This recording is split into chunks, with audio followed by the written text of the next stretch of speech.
সাহেব আর কতক্ষণ, আমি ব্যথায় আর পারছি না। ওনার ইচ্ছামতো আমাকে জানোয়ারের মতন করে ছিঁড়ে ছিঁড়ে খাচ্ছে, কারণ আমাকে সে টাকার বিনিময়ে কিনে এনেছে। আমি নিরুপমা, পেশায় একজন নতুন পতিতা। আমার যখন বয়স 10 বছর তখন আমার বাবা হারিয়ে যায়। তার ঠিক 2 বছর পরেই আমার মা অসুস্থ হয়ে পড়ে। বিভিন্ন রোগ দেখা যায়। আমাদের সংসারে আমার একটা ছোট বোন আছে, ও লেখাপড়া করে। যেহেতু আমি বড় তাই সংসারের দায়িত্বটা আমার কাঁধেই পড়েছে। আমার লেখাপড়া ক্লাস 9 পর্যন্ত।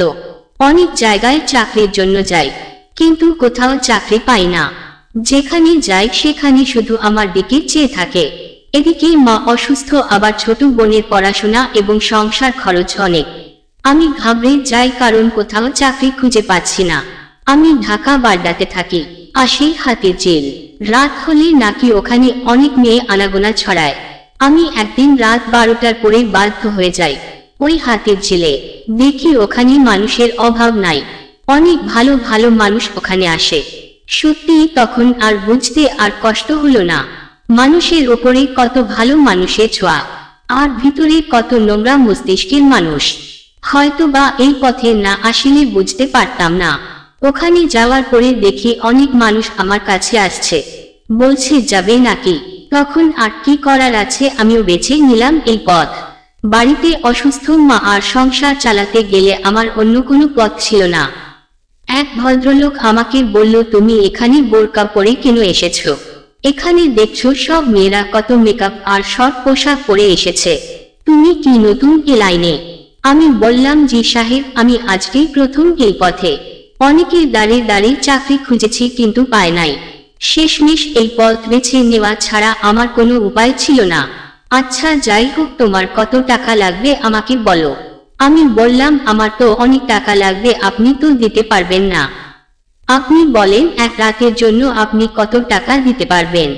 লোকটা আমার মুখের দিকে চেয়ে থাকলো আর বলল, আচ্ছা সমস্যা নাই, তোমার যত টাকা প্রয়োজন আমি দেব, তুমি আমার সাথে চলো। তারপর আমি ওই ভদ্রলোকের সাথে তার বাড়িতে যাই। যাওয়ার পরে দেখি ভদ্রলোকের বিশাল বড় বাড়ি, কিন্তু বাড়িতে কেউ থাকে না। এরপর আমি রুমে চলে গেলাম। ভদ্রলোক আমাকে বলে, আচ্ছা নিরুপমা, তুমি ফ্রেশ হয়ে নাও, একসাথে ডিনার করব। মনে হলো মানুষটা ভালো। পরে আমি বললাম, আচ্ছা আপনার নাম কি?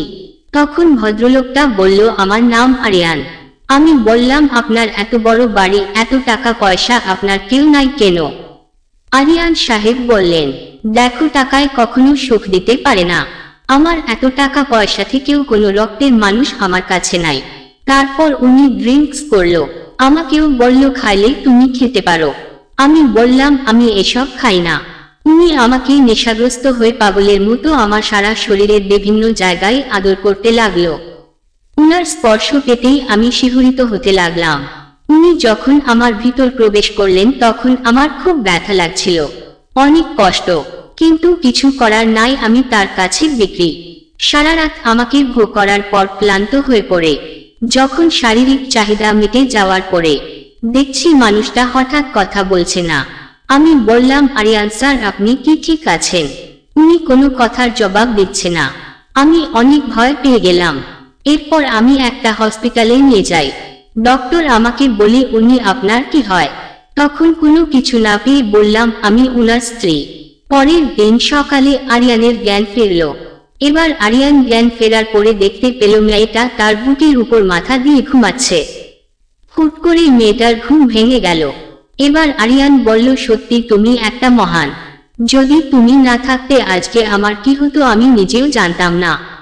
না স্যার, ওই সময় যদি আমি আপনাকে রেখে চলে আসতাম তাহলে আমি আল্লাহর কাছে কোনো জবাবদিহিতা করতে পারতাম না। এই কথা শুনে আরিয়ান সাহেব আরো মুগ্ধ হয়ে যায় আমার প্রতি। তখনই আরিয়ান বলল, সত্যি কেউ ইচ্ছা করে কখনো পতিতা হয় না।